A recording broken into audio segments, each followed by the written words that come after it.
Hello hi மக்களே, எல்லாத்துக்கும் வணக்கம். டுடே வந்து நானும் எங்கள் அப்பாவும் பார்த்திங்கன்னா சோஷியல் கிச்சன் தான் போயிருந்தோம். ஒரு பிரேக்ஃபாஸ்ட் டேட்டுக்கு தான் போயிருந்தோம்.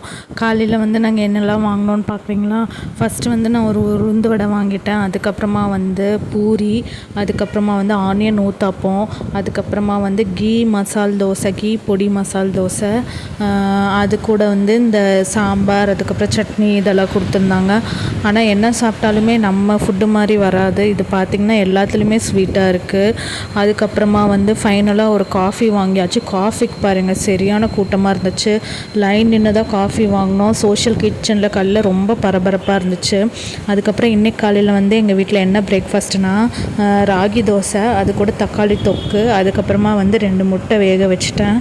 இதுதான் மார்னிங்கு. அது கூடயே பார்த்திங்கன்னா கொஞ்சம் கீரை இருந்துச்சு, கீரை பண்ணிவிட்டு அதுக்கப்புறமா வந்து கேரட் வந்து கட் பண்ணி வச்சுருந்தேன் மக்களே. இதுதான் மார்னிங். அதுக்கப்புறம் எகெயின் பேக் டு ஆஃபீஸ் வந்தாச்சு. ஆஃபீஸில் வந்து இன்றைக்கி எப்பயும் போல் டீயும் சுண்டலும் தான் வந்து ஸ்நாக்ஸ் கொடுத்தாங்க. காலையில் வந்து 11 o'clock, ஆஃப்டர்நூன் வந்து 4 o'clock ஸ்நாக்ஸ் வரும். 2 times ஸ்நாக்ஸ் வரும். காலையில் சுண்டல் இருந்தால் ஈவினிங் வந்து வேறு ஏதாச்சும் மாற்றி கொடுப்பாங்க.